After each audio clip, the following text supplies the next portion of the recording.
Hello and welcome to your astrological vibrations for Monday, May 8th, 2023 by Gaia Blooming.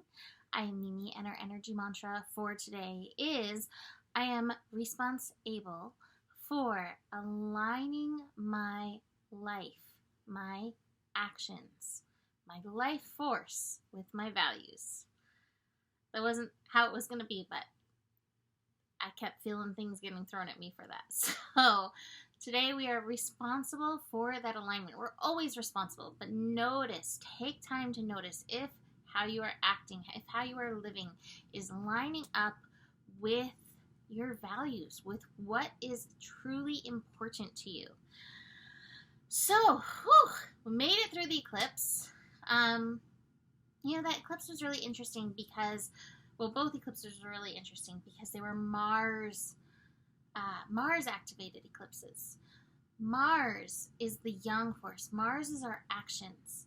And so being that two of our actional signs, Leo and Scorpio, were activated by these eclipses, we may find over the next 6 months our actions being called into question, our actions being required to change as part of our ultimate level up energy. Now it's also interesting because the next set of eclipses, not for a while, not till October, but the next set is going to be in Libra and Taurus. So it's going to be focused more on the yin layers.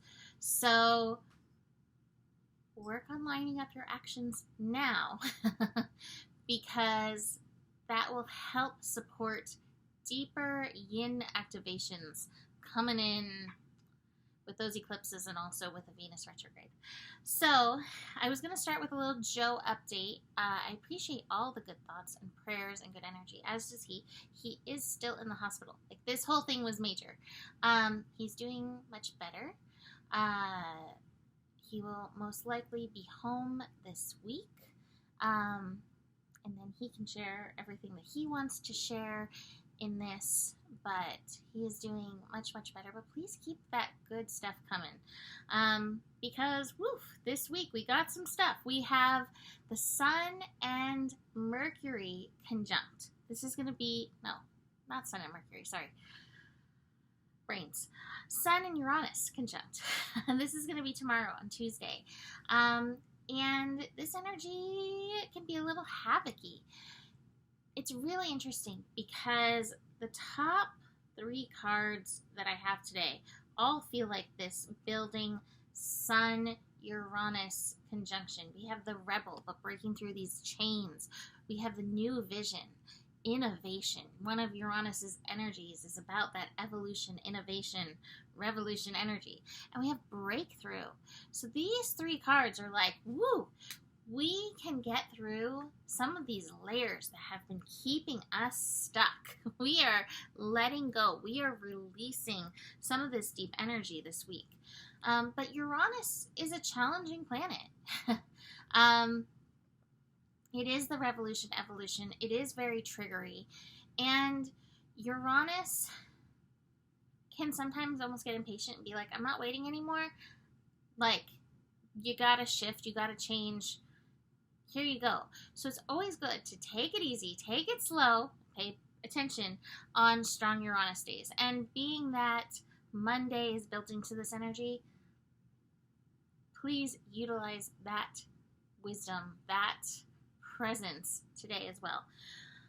Besides that, this week we also are going to have Mercury finishing up its retrograde. There's Mercury. That's not till next Sunday, but here we are in this last week of this Mercury retrograde, which is all part of this change and shift energy as well.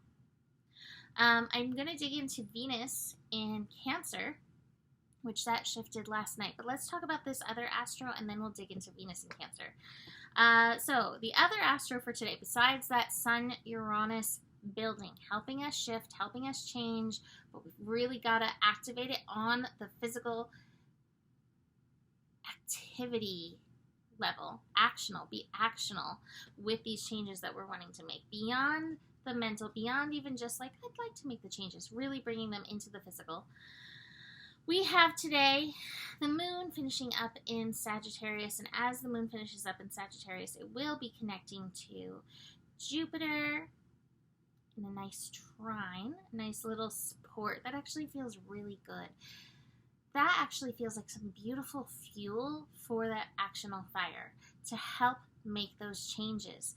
Jupiter is finishing up actually in Aries. And so that Jupiter energy is like helping us. It's like a heat-seeking missile is the image that I'm getting. But like that feeling when we activate the true parts of ourselves and it's like, oh, that feels so good. This connection feels like that. So watch for those times where you're like, oh, here it is. Because once you notice it, we can always bring ourselves back to it. And that's one of the beautiful things about vibration is like when you notice it, it's like logged for you and you can make your way back to it. So that's lovely. I will say that Moon in Sagittarius plus Jupiter and Aries can also be very impatient and hasty, and we do not want to be that right now with this Sun-Uranus conjunction incoming. So do watch for that haste. We also have the Moon in Sagittarius squaring Neptune. And, you know, I'm hearing a biscuit, so funny. Don't get caught up in the he said, she said stuff. Basically, in this, to me, this square could bring up, getting so many interesting words, crises in faith, because, and this may be part of the overall change, something that you may have thought was true may be shook up as part of this overall changing. This is a minor, fast-moving transit, but you may have that moment where you're like questioning your faith. And it's okay to question. It's okay to shift your faith. It's okay to let go of what you thought you knew. This questioning, to me, is actually part of, like I said, this overall breakthrough and an up-leveling of faith. And let me just say, because this is what's popping into my head, you know, we can get mad at the universe when seemingly bad things happen. You know, this thing with Joe has been so testing for me. It's been really hard. I'm exhausted. And so reaching for the words plus Mercury retrograde is hard right now. It did test my faith for sure. And it up-leveled my faith as well.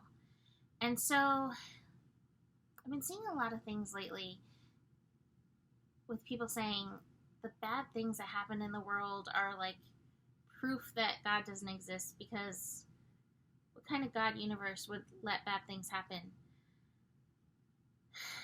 And I understand that is one way to think about things. And I think that my beliefs personally is we came for full experience. We are the world, right? The full circular experience. And I will say my appreciation of Joe having made it through all this is much higher than it was when he was here 2 weeks ago, you know, burping and farting and being his usual Joe self. Sometimes we need that full gamut of experience. The Scorpio pieces, the life and death pieces, the challenging pieces. And I'm not going to proclaim to know the whole ins and outs of everything, except that I do believe that this is all larger soul work unfolding. And so you may have to figure that out in your own little crises of faith, or coming up against that energy, or even just seeing it out in the world. Because again, like I said, I'm seeing it a lot more, that kind of sentiment. And I don't know, it doesn't feel very good to me. So that's my stance there. After that, we have the moon shifting into Capricorn. That's going to be in the afternoon, 4:33 p.m. Ooh, this is so long.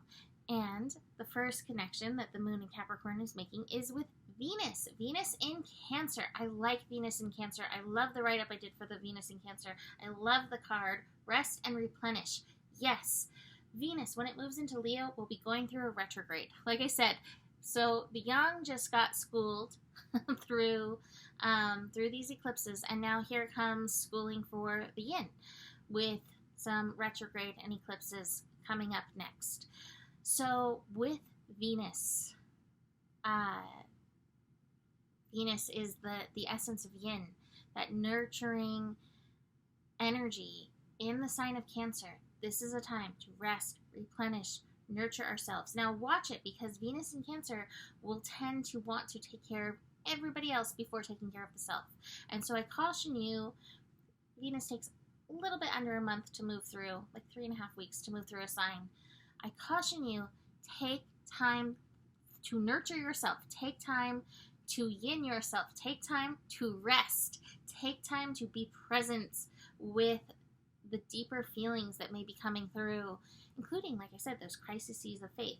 Now, it's interesting because the moon in Capricorn is immediately pulling against Venus.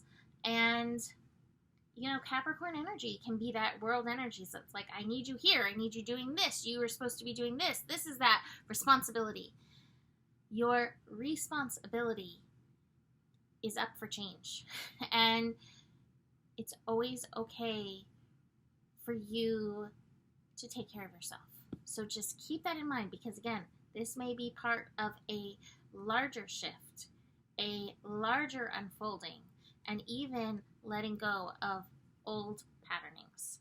So I'm going to leave that here for today. You can book a reading. I thought I would be doing readings this week. I think I'm going to hold out to next week or later this week, depending on what's going on with Joe.